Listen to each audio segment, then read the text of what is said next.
So let's talk about Jupyter Notebooks. A Jupyter Notebook is an open source web application that enables you to write Python code and share your code and documents and visualize it and write so many wonderful things. And you can all do that in a web browser.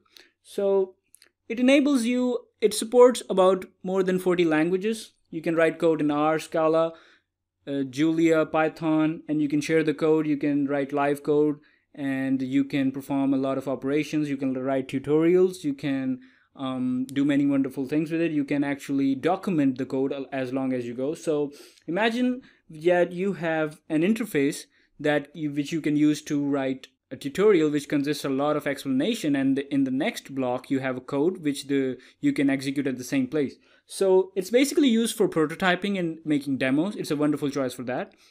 And programming language Python, the .py files are something you have to run in a local terminal or a shell, which is also a good example. But nowadays Jupyter Notebooks are used for doing presentations, for conducting experiments, and it is the most popular choice for data scientists nowadays. And you can all do that in a web browser. Like whenever you launch Jupyter Notebook, a tab opens in your web browser and you can use it to execute the code and save the notebook as well, share the notebook, and you can do many wonderful things with it. This is the interface for Jupyter Notebook. As you can see, there are a couple of options, and you can write code, and followed by the text, there is the code.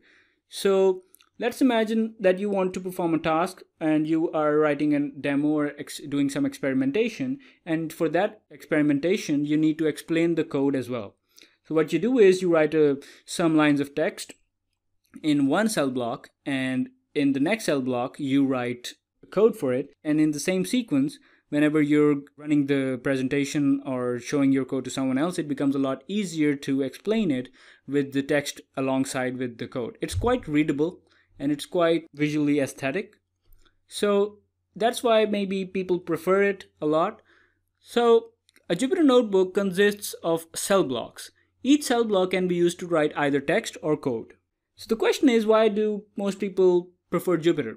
Like I said, it supports a lot of languages, and rather than using the Python console, rather than using the IPython notebook or the Qt console, the thing is, whenever you're using a console, you have to first write the Python code, and then you have to execute it by line.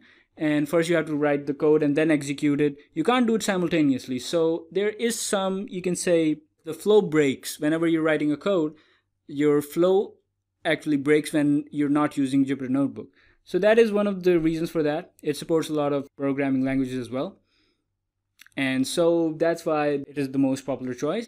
I would prefer that if you want to get into the field of data science, if you want to get good at it, this is an essential tool, a skill that you should learn of using this framework as well.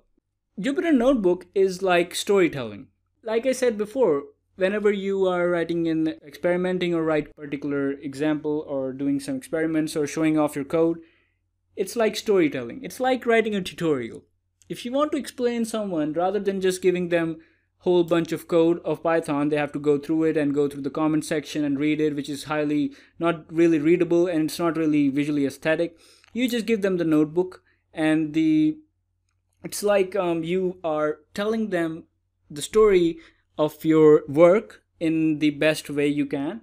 There's a certain flow to it, and that flow is what makes it so wonderful.